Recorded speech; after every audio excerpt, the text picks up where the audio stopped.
कोटद्वार में यूथ कांग्रेस ने जमकर विरोध किया और कोटद्वार डिग्री कॉलेज में पढ़ाई बंद कराई। पुलिस प्रशासन भी अलर्ट मोड पर दिखाई दिया। पौड़ी में भी कांग्रेसियों ने कलेक्ट्रेट परिसर गेट के पास प्रदर्शन करके हंगामा किया। बेरोजगार युवाओं पर बीते दिन देहरादून में हुए लाठीचार्ज का विरोध किया गया। बागेश्वर में लाठीचार्ज के विरोध में कांग्रेस ने सरकार की शव यात्रा निकाली और सरयू घाट में अंतिम संस्कार किया। उत्तरकाशी में भी बेरोजगार युवाओं ने प्रदर्शन किया। हनुमान चौक पर सरकार के खिलाफ जमकर की नारेबाजी। बड़कोट में बेरोजगार युवाओं ने सरकार के खिलाफ प्रदर्शन किया, नारेबाजी की। तहसील बड़कोट के माध्यम से मुख्यमंत्री को ज्ञापन भेजा। कर्णप्रयाग में युवा सड़क पर उतरे, प्रदेश सरकार के खिलाफ जमकर नारेबाजी की। देहरादून में बेरोजगार छात्राओं के साथ लाठीचार्ज का विरोध किया गया। कर्णप्रयाग में कांग्रेस ने भी सरकार के खिलाफ प्रदर्शन किया और सीएम और प्रदेश अध्यक्ष महेंद्र भट्ट के खिलाफ नारेबाजी की। हरिद्वार में कांग्रेस नेताओं ने छात्रों पर हुए लाठीचार्ज की निंदा की और कहा कि कांग्रेस छात्रों के लिए सदन और सड़कों पर आंदोलन करेगी। हल्द्वानी के बुद्ध पार्क में भी दूसरे दिन युवाओं का धरना प्रदर्शन जारी रहा। देहरादून में युवाओं में हुए लाठीचार्ज के विरोध में जमकर नारेबाजी की गई।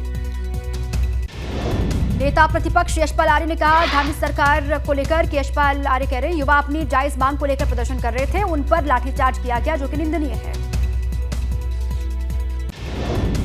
खटीमा में भी कांग्रेस ने सरकार के खिलाफ मोर्चा खोला और राज्य सरकार का पुतला फूंककर जोरदार प्रदर्शन किया। रुद्रप्रयाग में भी कांग्रेस कार्यकर्ताओं के द्वारा प्रदेश सरकार का पुतला फूंक करके जमकर नारेबाजी की गई। मामले में सीबीआई जांच का समर्थन किया गया। काशीपुर में देहरादून लाठीचार्ज मामले में कांग्रेस ने सरकार के खिलाफ प्रदर्शन किया और सरकार का पुतला फूंका। रुड़की में भी कांग्रेस ने भाजपा सरकार का किया पुतला दहन, कहा युवाओं के साथ बर्बरतापूर्ण रवैया नहीं करेंगे बर्दाश्त। रुड़की में प्रतियोगी परीक्षाओं के विद्यार्थियों ने भी जोरदार प्रदर्शन किया और पेपर लीक मामले में सीबीआई जांच की मांग की। चमोली में भी छात्रों ने बस स्टैंड पर प्रदर्शन किया। बॉबी पवार समेत अन्य आंदोलनकारियों को रिहा करने की मांग की। सीएम पुष्कर सिंह धामी ने कहा कि गुरुवार को कुछ लोगों ने छात्र के बीच आकर पत्थर फेंके थे। साथ ही उन्होंने कहा कि छात्रों के भविष्य के बारे में सरकार ध्यान दे रही है। उत्तराखंड में नकल विरोधी अध्यादेश को मिली मंजूरी। नकल विरोधी अध्यादेश को भेजा गया राजभवन। सीएम धामी ने नकल विरोधी अध्यादेश को मंजूरी दी। उत्तराखंड सरकार जल्द ही हरिद्वार में अंतर्राष्ट्रीय एयरपोर्ट बनाने की तैयारी कर रही है। साधु संत और धार्मिक संस्थाएं इस फैसले का स्वागत किया। हरिद्वार के भोगपुर में खनन अधिकारी ने अवैध खनन को लेकर निरीक्षण किया। खुदाई का गड्ढा मिलने पर दुर्गा स्टोन क्रशर स्वामी पर 36 लाख रुपए का जुर्माना भी लगाया। पौड़ी के मुख्य बाजार के बस स्टेशन के पास कई दुकानों पर दरार पड़ने से व्यापारियों की बड़ी चिंता। अधिशासी अधिकारी नगरपालिका से पूरे घटनाक्रम पर रिपोर्ट मांगी। हरिद्वार में केंद्रीय विद्यालय में एडमिशन को लेकर विभागों ने सांसद रमेश पोखरियाल निशंक से की मुलाकात। इसका समाधान निकालने की मांग की। कुमाऊं कमिश्नर अल्मोड़ा में विकास कार्यों की समीक्षा की और गुणवत्ता में लापरवाही पर सख्ती जताई। साथ ही दोषियों पर कार्रवाई की बात कही। बड़कोट के यमुना घाटी में मौसम का मिजाज बदला है। रात में हुई बूंदाबांदी, बारिश के बाद तापमान में आई गिरावट, बढ़ी ठंड।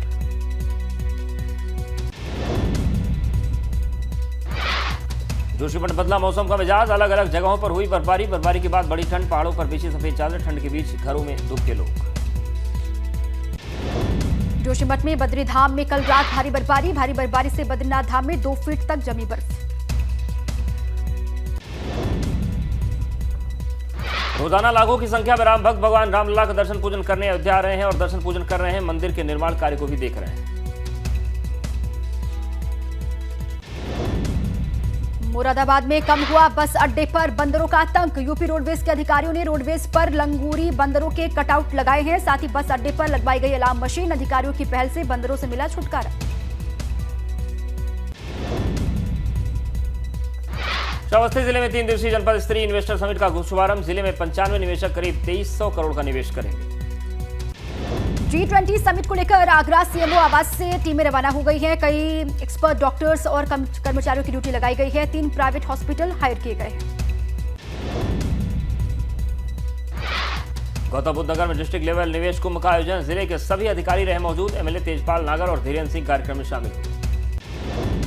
बस्ती के बभनान नगर पंचायत के अधिशासी अधिकारी की लापरवाही। पूरी ठंडी रैन बसेरे में धूल फागता रहा सरकारी कंबल। अव्यवस्थाओं को लेकर सैफई स्पोर्ट्स कॉलेज के छात्र भूख हड़ताल पर बैठे। प्रिंसिपल ने 5 सदस्यीय कमेटी बनाकर 2 दिन की समस्या का समाधान का भरोसा दिया। कानपुर देहात महोत्सव में आयोजित कवि सम्मेलन में पहुंचे प्रसिद्ध कवि डॉक्टर कुमार विश्वास। महोत्सव के दौरान कविताओं और रचनाओं से मंच में कुमार ने जमाया रंग। हजारों की तादाद में लोग पहुंचे। अंतरिक्ष में भारत की एक और बड़ी छलांग। ओडिशा के श्रीहरिकोटा से इसरो के सबसे छोटे SSLV रॉकेट की हुई सफल लॉन्चिंग। वित्त मंत्री निर्मला सीतारमण आज शाम 6 बजे लोकसभा में बजट पर चल रही चर्चा का जवाब देंगी। कांग्रेस ने राज्यसभा में व्हिप जारी किया।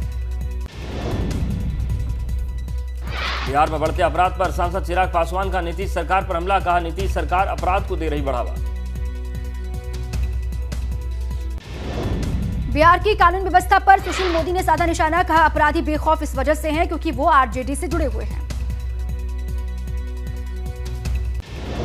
बीजेपी ने आपराधिक वारदातों को लेकर नीतीश सरकार पर बोला हमला। नीतीश कुमार को कहा, कुशासन बाबू। बिहार की कानून व्यवस्था को बताया जंगल राज। कांग्रेस सांसद प्रमोद तिवारी ने कहा, बिहार में कानून व्यवस्था बिगड़े, सांप्रदायिकता फैले, इसी कोशिश में लगी है बीजेपी।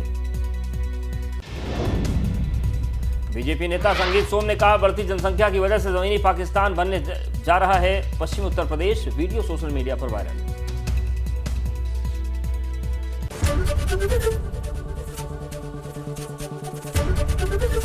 एबीपी गंगा, खबर आपकी, जुबान आपकी।